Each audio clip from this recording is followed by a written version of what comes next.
Meus caros, sejam muito bem-vindos aqui ao canal. E Luís Montenegro veio a público dizer que PS e Chega, em vez de serem uma oposição, estão a ser um governo alternativo. Não deixa de ser curioso que Luís Montenegro só fale de mês a mês, praticamente, e ainda assim consiga vir a público dizer as coisas que diz. Peço-vos que deixem o like neste vídeo, que subscrevam o canal e que, se acharem adequado, adiram ao plano de apoio ao canal. Deixo-vos também o apelo, tem aí o MBWay na descrição para fazer alguma doação ao projeto, se quiserem contribuir. Fico-vos bastante grato. Aliás, deixem um comentário na doação no MBWay, caso a façam, que eu leio-a no fim dos vídeos e respondo-vos. Acho que é legítimo. Portanto, da minha parte é isso. Vamos então ouvir as declarações do nosso primeiro-ministro, que diz que o PS e o Chega estão a formar um governo alternativo e que, se o estão a fazer, mais valia assumi-lo. Vamos então ouvir. Depois de uma vitória apertada nas legislativas, a AD sabe que o caminho para as europeias pode ser estreito. Ainda faltam 41 dias e Luís Montenegro já ensaia a campanha que por aí vem. Se a ideia do Partido Socialista e do Chega é simularem uma oposição ao governo, fazendo um governo alternativo, então vão ter que assumir isso, olhos nos olhos perante os portugueses. Foi uma semana tensa no Parlamento. A esquerda conseguiu a primeira vitória. Se a ideia do PSD era assumir um governo e ter todas as suas propostas aprovadas por pessoas com as quais não concorda ideologicamente sem sequer dialogar com elas, eu acho que é melhor que Luís Montenegro venha a assumir isso. Não sei, não consigo perceber a dinâmica das declarações. Vamos ouvir o resto. A proposta do Executivo para a descida do IRS não foi a votos, mas a abstenção do Chega viabilizou as medidas do PS, PCP e Bloco. A dúvida é saber se esta coligação se repete nos trabalhos na especialidade.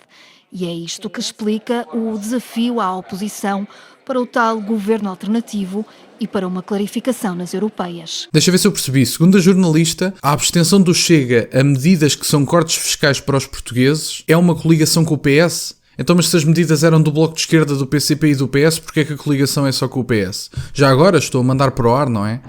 O Chega não tem que rejeitar medida, seja ela qual for, única e exclusivamente porque vem de um lado político. O Chega, aliás, andou este tempo todo, inclusive eu, a criticar todas as pessoas que faziam bloqueios sanitários, vamos lhe chamar assim, única e exclusivamente porque rejeitavam medidas que tinham o logotipo do Chega. No entanto, se a mesma medida tivesse o logotipo de outro partido, já era aceite. Não, o Chega não deve combater aquilo que criticou até agora utilizando a mesma tática, não é assim que funciona e, portanto, se absteve em medidas que eram favoráveis aos portugueses e, inclusive, isso incluía um corte fiscal, uma diminuição fiscal, não vejo por que não. Chamar coligação a isso acho que é forçar um bocadinho a barra. No entanto, negociar um Presidente da Assembleia da República para a segunda metade do mandato, inclusive estarem disponíveis para viabilizar um orçamento retificativo, parece-me muito mais próximo de uma coligação do que o Chega a abster-se numa medida, ou em medidas que diminuem os impostos. Eu acho importante referir isto, porque os jornalistas agora andam com esta brincadeira. No entanto, não se ouviu falar na coligação do Centrão, quando o Hugo Soares andava a dizer que contava dialogar especialmente com o PS. Isto depois de terem conseguido o Presidente da Assembleia da República viabilizado pelo PS e negociado. Mais uma vez vos lembro, sem qualquer sentido de Estado, porque Pedro Nuno Santos não viabilizou por sentido de Estado, viabilizou porque fez um negócio lucrativo, se me perguntarem a mim, mas vamos ouvir o resto. Isto não é uma desforra das eleições legislativas. Eu fui fustigado na última campanha para dizer qual era a política de alianças que tinha para Portugal. E respondi. E cumpri. Nunca ouvi o líder do PS, nem o líder do Chega, dizer que iam legislar em conjunto na Assembleia da República. Portanto, aproveitem agora para deixar isso claro nesta campanha. Portanto, deixa ver se eu percebi, Sr. Primeiro-Ministro. Toda e qualquer medida que seja aprovada por dois partidos ou por um grupo de partidos que componha uma maioria no Parlamento é uma coligação. Bom, então o Sr. Primeiro-Ministro tem que assumir a sua coligação com o Partido Socialista a partir do momento que viabilizar o Presidente da Assembleia da República. Como é lógico que uma coligação não é nada disso. E, portanto, o Luís Montenegro acabou de fazer uma comparação entre uma coligação e entre aprovar-se uma mesma medida. É este o jogo político que ele quer fazer. Sabem qual é que é o problema? É que na última sondagem que eu vi para as europeias, o PSD está, portanto a AD, está a 2 pontos do terceiro lugar.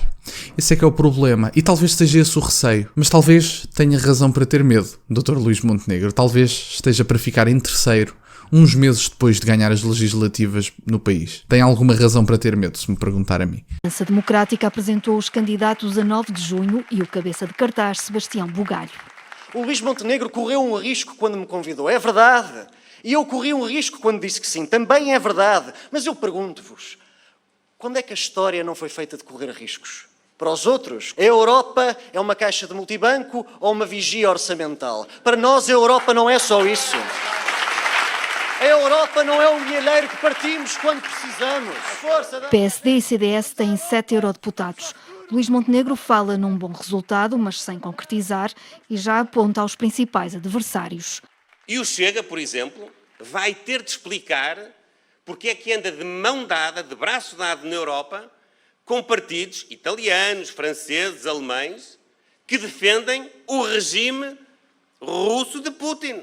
Não fomos buscar... Sim, e há outros tantos partidos dentro do ID que não defendem o regime russo de Putin. Será que o Dr. Luís Montenegro também é capaz de explicar porque é que é o único partido social-democrata em Bruxelas que não se senta à esquerda? Parece que quem tem uma crise de identidade é o Dr. Luís Montenegro, não é? Porque o Dr. Luís Montenegro quer que o Chega justifique posições de partidos estrangeiros. Eu não consigo perceber. Se dissesse assim, o Chega é favorável ao regime de Putin. Se ele dissesse isto, era de se justificar.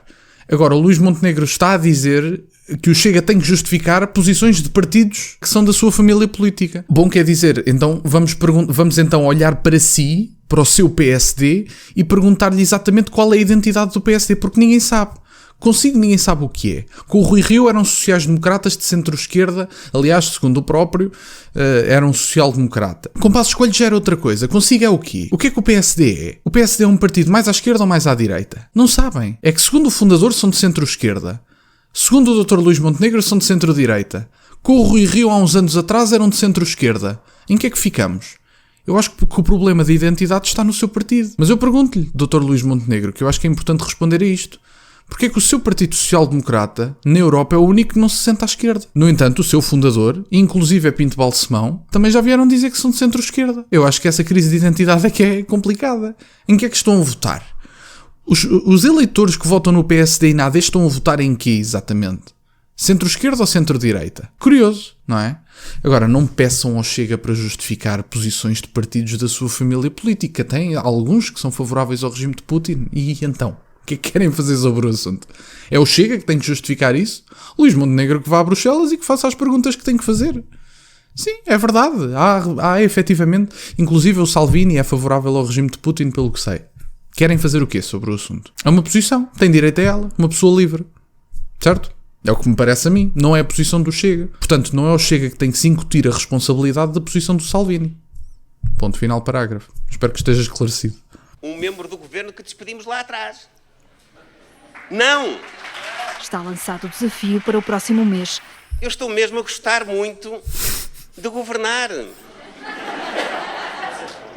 E dos últimos 30 já há um balanço. É pena, Dr. Luís Montenegro, porque se está a gostar não se habitue.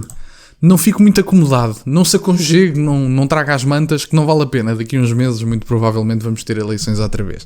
Agora, acho que só faltou comentar aquela questão do Sebastião Bugalho, em que ele dizia que para alguns a Europa é única e exclusivamente uma caixa de multibanco ou um milheiro que nós partimos quando precisamos de dinheiro. Bom, em Portugal efetivamente. Porque existe uma coisa giríssima, eu, por exemplo, sendo eu do Chega, que é uma coisa giríssima que eu defendo e que não deixa de ser curioso, é a moralidade com que eu falo dos subsidio-dependentes, não é? Eu queixo-me dos subsidio-dependentes em Portugal. No entanto, Portugal, enquanto país, membro da União Europeia, é um subsidio-dependente. Não estavam à espera desta, mas é verdade. E, portanto, há países que têm legitimidade financeira para considerar ou a saída da União Europeia ou uma grande reformulação.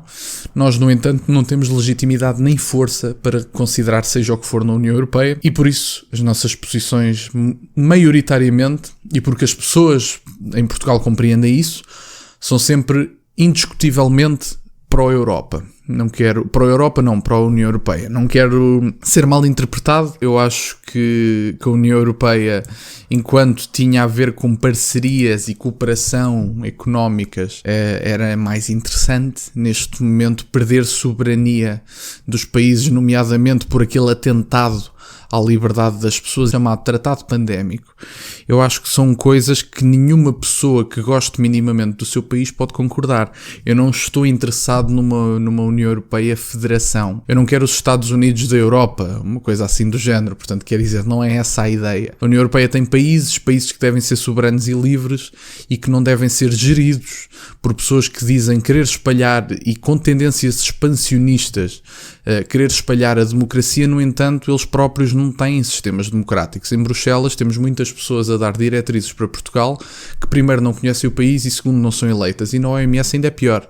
Nós não elegemos ninguém da OMS e, portanto, se a OMS consegue aprovar um tratado pandémico, que eu acho que vai cair por terra graças a Deus, mas se a OMS consegue aprovar o tratado pandémico que lhes dá o direito, que lhes dá a autoridade de passar por cima de todo e qualquer Estado-membro para impor medidas que tenham a ver com crises de saúde pública declaradas pelos próprios, mais próprios esses que são financiados por farmacêuticas. Portanto, os próprios que dizem poder resolver os problemas financiam aqueles que podem emitir o comunicado que alerta as pessoas e coloca as pessoas num estado de emergência. É curioso, não é? Portanto, há uma clara crise de interesses aqui, um conflito de interesses muito claro. Eu acho que é importante, acima de tudo, nós termos essa noção, porque Portugal, Hungria, o que for, independentemente dos países que forem, devem ter a sua soberania, devem poder seguir as diretrizes daquelas que forem escolhas do povo e, portanto, se o povo eleger um determinado primeiro-ministro, passa por cima desse primeiro-ministro e impõe as suas medidas de pessoas que não são eleitas e sabe Deus se são capazes, porque não podemos, como sabem, impor as mesmas medidas em todos os países das mesmas formas. Não somos países todos iguais. E, portanto, como não somos países todos iguais, também temos reações diferentes a todo o tipo de coisas. E, portanto, é preciso conhecimento dentro do país e legitimidade. Quer dizer, mas quem é que são os líderes da OMS para passar por cima de primeiros ministros eleitos pelo povo, seja que povo for, para impor as suas medidas? Eu não quero uma Europa federal, estou-me a borrifar para o que dizem os federalistas. Quero países soberanos e livres, quero pessoas eleitas e com legitimidade, e é assim que se deve fazer a Europa, que se tornou nesta União Europeia completamente totalitária e ainda dizem ser apregoadores da democracia, que é uma coisa dramática. Mas enfim, meus caros, da minha parte era isto que eu tinha para partilhar. O Luís Montenegro estava calado há tanto tempo, agora decidiu vir falar para dizer o que disse. Lamento imenso que tenham tido que ouvir este momento comigo, mas da minha parte é tudo. Peço-vos só que deixem o like neste vídeo se ainda não deixaram, têm as minhas redes sociais e MBWay na descrição para o caso de quererem fazer alguma doação. Obrigado novamente por estarem desse lado, meus caros, e nunca se esqueçam, questionem tudo. Até à próxima.